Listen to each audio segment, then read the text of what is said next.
Ndugu wapenzi watazamaji kabisa, episode ya kwanza inaanzia hapa kabisa. Akazua maskini baby, mimi naogopa. Jamani, tulia wewe, sio kwa Mamposa hapa. Tulia, usiwe na wengi. Mimi naogopa jamani, mashetani ya mimi naogopa. Sikiliza, ngoja kwanza. Jamani, mimi nataka nitoke nje nikimbie. Wewe ngoja.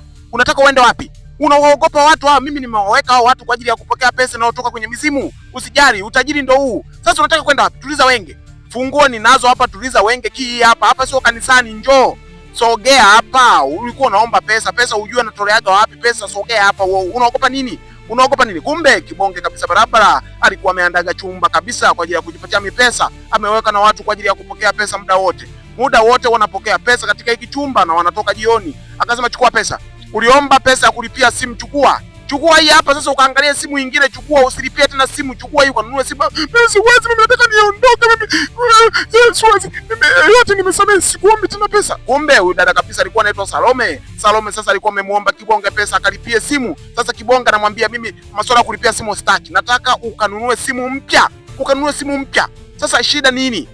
Hapana bibi, mimi sitaki, inatosha. Sasa kibonga akawa anamlazimisha kabisa, chukua pesa, acha mambo ya dini wewe, chukua pesa. Unachoogopa ni nini? Pia uliomba pesa ya kusuka. Sasa unaogopa nini? Sasa kibonge akaanza kumuokotea kabisa mipesa kibao, anamkabidhisha mlembo. Jamani, mimi Salome wa watu, mimi jamani, siombi tena mimi. Wewe sikiliza, achana na masuala ya kuombaomba Mungu. Yesu wangu, Yesu yuko wapi humu ndani? Humu tuko na mambo yetu ya kupata pesa. Masuala ya kanisani peleka huko kanisani, masuala ya kuleta masuala ya Mamposa hapa. Usiniambie umeokoka. Unatakiwa ujue kwamba mimi mume wako, pesa natoa wapi? Kama mpenzi wako natoa wapi pesa? Sio kwamba kila siku unaniomba pesa za kula chips kavu, chips nyama. Unaniomba ujue natoa wapi? Sitaki tena, kwanza leo na flash. Sikuombi tena pesa, mimi nisamehe. Sasa kabisa ujifunze kupitia episode ya kwanza. Ngoja tuone episode ya pili mambo yatakuwaje. Je, Salome atatoka kwenye mtego huu?